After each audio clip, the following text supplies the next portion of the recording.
नमस्ते दोस्तों, मैं हूं विवेक दुबे और आज मैं बात करने वाला हूं सभी म्यूजिशियंस के लिए जिन्होंने अपना खुद का कोई सॉन्ग बनाया है। चाहे फिर वो कोई कंपोजर हो, सिंगर हो या फिर आप दोनों हो सकते हैं। जैसे मैंने खुद अपना एक सॉन्ग बनाया और मुझे ये सोचना पड़ा कि अब आगे क्या करूं जिससे इससे मुझे एक्चुअल फायदा हो सके, नाम भी मिले, पैसे भी मिले। तो आज मैं अपने इस लर्निंग एक्सपीरियंस को ही आप तक पहुंचाने वाला हूं जो भी मैंने सीखना शुरू किया।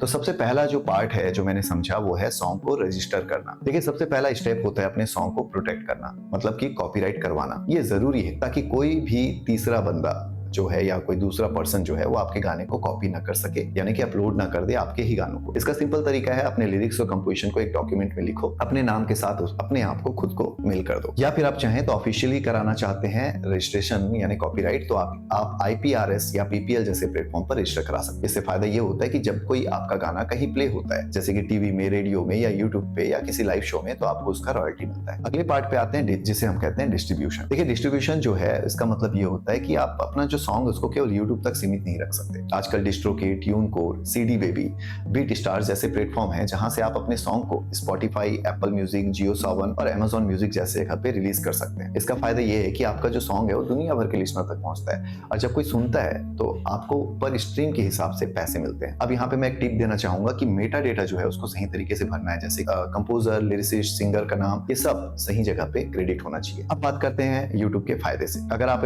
अपने जो सॉन्ग है उसको यूट्यूब पे अपलोड करना है तो उसके लिए थोड़ा स्मार्टली आपको काम करना होगा। सबसे पहले एक एंगेजिंग थंबनेल बना लीजिए। टाइटल में कीवर्ड्स लगा लेना है, जैसे कि ऑफिशियल म्यूजिक वीडियो या ओरिजिनल सॉन्ग। डिस्क्रिप्शन में जाकर के आपको किसने कंपोज किया, किसने मिक्स मास्टर किया, किसने एडिटिंग किया, किसने एक्टिंग किया, ये सारी डेटा लिख करके रख देना है। इसके अलावा यूट्यूब के शॉर्ट पे अपने सॉन्ग के छोटे छोटे क्लिप डालना है। 10 से 15 सेकंड का भी क्लिप आपके सॉन्ग के रिच को बढ़ा देता है। तो अगर आपके पास बजट कम है तो आप चाहें तो वीडियो शूट के बदले लिरिकल वीडियो का भी सहारा ले सकते हैं। अब अगले हिस्से पे आते हैं, वो है प्रमोशन। ये बहुत ही जरूरी है। प्रमोशन कहने का मतलब है सॉन्ग रिलीज कर देना तो आसान है पर उसको लोगों तक पहुंचाना थोड़ा मुश्किल होता है। अपने इंस्टाग्राम रील्स, यूट्यूब शॉर्ट्स और कई सारे ऐसे प्लेटफॉर्म है जहां पे आपको अपना ऑडियो को यूज करके शॉर्ट क्लिप डालना होता है। लोगों को इंकरेज करना होता है कि अपने सॉन्ग पर रील बनाने के लिए। अगर आपके पास थोड़ा और बजट है तो आप इन्फ्लुएंसर मार्केटिंग का भी यूज कर सकते हैं। चलिए, इसके अलावा आप चाहें तो बिहाइंड द सीन बना करके अभी अपने सॉन्ग को अपलोड करें ताकि लोग जो है आपके सॉन्ग के प्रोसेस को भी देखें और इससे भी रीच बढ़ती है। अब चलते हैं लॉन्ग टर्म फायदे की तरफ। एक सॉन्ग से सिर्फ एक बार पैसा नहीं मिलता, लॉन्ग टर्म में भी इनकम मिलती रहती है। अगर आपका सॉन्ग ऑर्गेनिक चल गया, रॉयल्टी हर महीने आपके पास आते रहेगी। प्लस अगर आपके जो गाने हैं उससे लाइव शो, ब्रांड डील